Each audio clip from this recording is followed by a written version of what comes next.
ម្នាក់នេះខុសលើអ្នកណា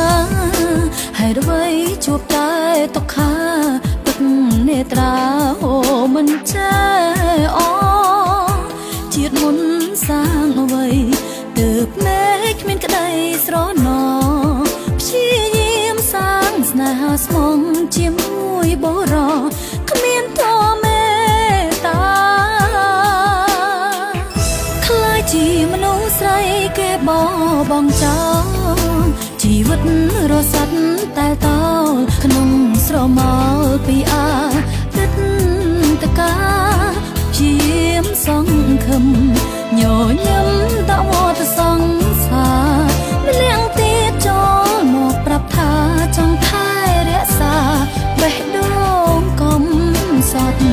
មនុស្សស្រីម្នាក់នេះធ្លាប់ធ្វើខុសលើអ្នកណា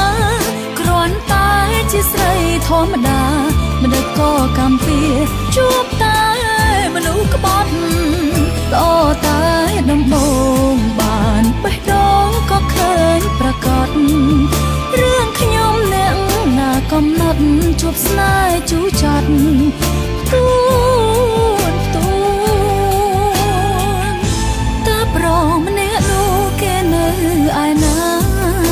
មិនដេចទុកឲ្យខ្ញុំឯកាតើពេលណា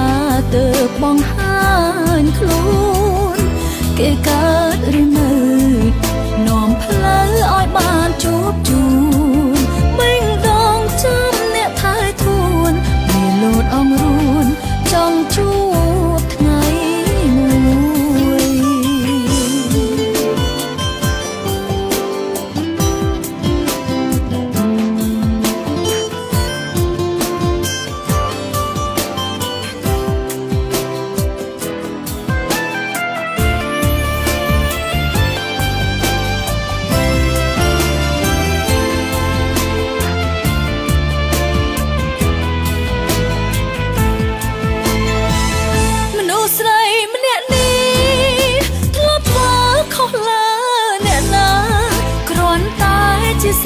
ធម្មតា